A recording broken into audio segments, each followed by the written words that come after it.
राधे राधे। आप सभी का स्वागत है आपके अपने चैनल भागवत मार्ग में। आप सभी जानते हैं कार्तिक का महीना चल रहा है और साथ ही आप सभी लोग यह भी जानते हैं कि कार्तिक मास को सभी महीनों में सबसे पवित्र और सबसे सर्वश्रेष्ठ माना जाता है। यह महीना स्नान दान और दीपदान के लिए अत्यंत शुभ होता है। ऐसा कहा गया है कि इस मास में यदि कोई दीपदान करता है तो उसके जीवन में अंधकार मिट जाता है और घर में आनंद, धन, अन्न और सौभाग्य का वास होता है। इसलिए आज की वीडियो में हम आपको बताएंगे 365 बाती के दीपदान कैसे किए जाते हैं, दीप कैसे बनाएं और यह दीपदान कहां और कब करना है। तो वीडियो को अंत तक आप जरूर देखिएगा क्योंकि आज आपको हर बात विस्तार से समझ में आएगी। अब देखिए, अगर आप कार्तिक स्नान कर रहे हैं तो आपको यह 365 दीपदान अवश्य करने चाहिए। लेकिन अगर किसी कारणवश आप कार्तिक स्नान नहीं कर पाए तो भी आपको यह 365 दीपदान अवश्य करने चाहिए, क्योंकि 365 दीपदान करने से पूरा वर्ष का दान फल प्राप्त होता है। अब हम आपको बताएंगे कैसे आप 5 दीपदान के दिए बनाकर शुरुआत कर सकते हैं। आप चाहे तो 7, 9, 11 या अधिक दीपदान भी कर सकते हैं, सब आपकी श्रद्धा पर निर्भर करता है। सबसे पहले बात करते हैं दीप बनाने की विधि। हमारे यहाँ दीप गोले से बनते हैं क्योंकि शास्त्रों में कहा गया है कि गोले से बने दीप सबसे पवित्र और श्रेष्ठ माने जाते हैं। आप चाहे तो मिट्टी के दिए भी ले सकते हैं, किंतु सूखे गोले से बने दीप विशेष पुण्य देने वाले होते हैं। दीप बनाने के लिए आप गोले को बीच से गोलाई में नहीं बल्कि लंबाई की दिशा में काटना है। इससे दीप का आकार सही बनेगा और वह स्थिर रहेगा। एक छोटी सी बात याद रखें, महिलाएं नारियल या गोबर के गोले स्वयं नहीं काटती, तो आप घर के किसी पुरुष सदस्य से या घर के लड़के से यह कटवाए। थोड़ा सा चाकू लगवाकर फिर आप आराम से उन्हें खोल सकती हैं। आप उसे इस तरह से काटें कि उसमें सुंदर समान आकार में रखें ताकि दीपदान के समय ये अच्छे भी लगे। दीपक का अर्थ होता है अंधकार में प्रकाश फैलाना, और जब यह दीपक कार्तिक मास में जलता है तो यह साधारण प्रकाश नहीं बल्कि पुण्य का दीपक बन जाता है। फ्रेंड्स, अब जब हमारे दीप तैयार हो चुके हैं तो अगला चरण आता है कि आपको बाती तैयार करनी है। कुल मिलाकर हमें बनानी है 365 बत्तियां, जो पूरे एक वर्ष के 365 दिनों का प्रतीक होती हैं। हर बाती एक दिन का प्रतीक है, यानी जब हम यह दीपदान करते हैं तो आप पूरे वर्ष के हर दिन के लिए शुभता, प्रकाश और सौभाग्य की कामना करते हैं। अब आप सोच रहे होंगे इतनी सारी बत्तियां आप कैसे बनाएं? तो सुनिए, इसका एक आसान तरीका। आपको चाहिए कॉटन की बत्ती, घी या तिल का तेल, जो भी आपके पास उपलब्ध हो, और थोड़ा समय व श्रद्धा। कॉटन को लंबा लेकर धीरे धीरे उंगलियों से आप उसे मोड़िए और छोटी छोटी 365 बत्तियां बना लीजिए। अगर आप चाहे तो हर दीप में 5, 7 या 11 बत्तियां रख सकते हैं। अब गणना का नियम, आप अगर 5 दीप बना रहे हैं तो हर दीप में 73 बत्तियां रखेंगे तो कुल मिलाकर 365 बत्तियां पूरी हो जाएंगी। अब आता है सबसे महत्वपूर्ण चरण, दीपदान का समय और स्थान। कार्तिक मास में दीपदान प्रातः ब्रह्म मुहूर्त में स्नान के बाद या फिर संध्या के समय तुलसी माता के पास या मंदिरों में किया जाता है। अगर घर में तुलसी माता है तो आप तुलसी माता के नीचे दीपक जलाएं। अगर तुलसी नहीं है तो किसी भी मंदिर में या भगवान विष्णु जी के चित्र के आगे दीपदान करें। दीपदान करते समय यह संकल्प बोले, ओम दीपम देहि जयदेव जयदेव। हे प्रभु, इस दीपदान के माध्यम से मेरे जीवन से अज्ञान का अंधकार मिटाएं और ज्ञान व भक्ति का प्रकाश लाएं।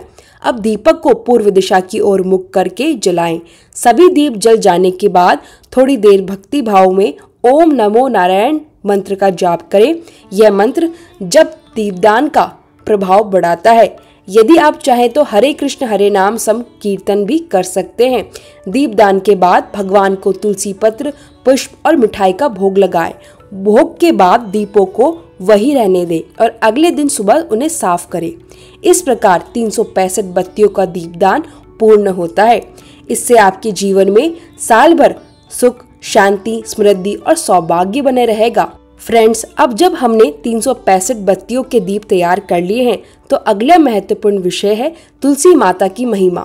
आप सभी जानते हैं तुलसी माता सकल दुखों का नाश करने वाली और हर प्रकार के दोषों से मुक्त करने वाली है। सिर्फ तुलसी के पत्ते को स्पर्श करना ही मनुष्य को पवित्रता और शुद्धता प्रदान करता है। हमारे पौराणिक ग्रंथों में लिखा है, तुलसी पात परस कर मिटे सकल दुख दोष नर को, कर्म सुख मिली होए पवित्र निरोस। मतलब जिस घर में तुलसी माता की पूजा होती है वह घर पाप और नकारात्मकता से दूर रहता है। तुलसी माता के बिना भगवान की भक्ति और गुणगान अधूरा माना जाता है। इसलिए कार्तिक मास में तुलसी माता की सेवा विशेष रूप से फलदायी मानी जाती है। जो भक्त नियम पूर्वक इस महीने में तुलसी माता की सेवा करते हैं उनके जीवन में संपत्ति, सुख, शांति और तरक्की आती है। सुबह ब्रह्म मुहूर्त में उठकर स्नान करें, मंदिर और घर की सफाई करें, गंगा जल छिड़के, तुलसी माता के पौधे के पास दीप जलाएं, धूप दीप पुष्प अर्पित करें और तुलसी चालीसा या कथा का पाठ करें और भक्ति भाव से भगवान विष्णु के मंत्रों का जाप करें। ध्यान दें, दीपक सूर्योदय से पहले और संध्या समय में ही जलाया जाए। दीपक में तेल या घी का प्रयोग करें। तुलसी माता की 3 बार परिक्रमा भी अवश्य करें। जल केवल सुबह या ब्रह्म मुहूर्त में अर्पित करें। तुलसी माता के पौधे में शालिग्राम जी को रखकर पूजा करना अत्यंत शुभ होता है। हल्दी अर्पित करना और लाल चुनरी चढ़ाना विशेष लाभदायक है। पत्तियां कभी भी रविवार, एकादशी या ग्रहण या अमावस्या के दिन कभी भी न तोड़े। तुलसी माता के पौधे की मंजरी को भगवान के भोग में अर्पित करना धन, स्वास्थ्य और परिवार में सौभाग्य बढ़ाने वाला माना गया है। इस प्रकार तुलसी माता की सेवा और दीपदान न केवल घर के वातावरण को पवित्र बनाता है बल्कि जीवन में सफलता, सुख और आशीर्वाद भी लाता है।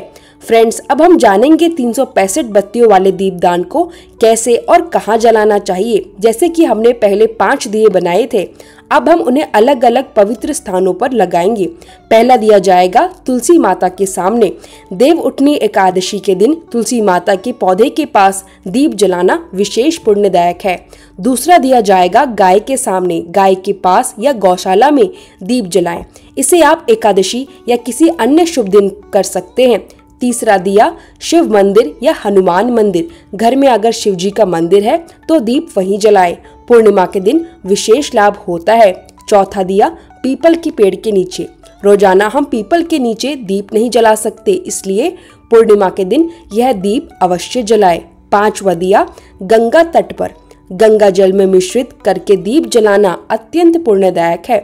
लोटे में पहले गंगा जल डालें, फिर साधारण जल मिलाएं। दीप को किसी साफ स्थान पर या धुले हुए चावल के ऊपर रखें। दीपदान करते समय ध्यान रखें, दीपक को सीधे जमीन पर न रखें, हमेशा हल्की ऊंचाई पर रखें। दीप जलाते समय साफ वस्त्र पहने।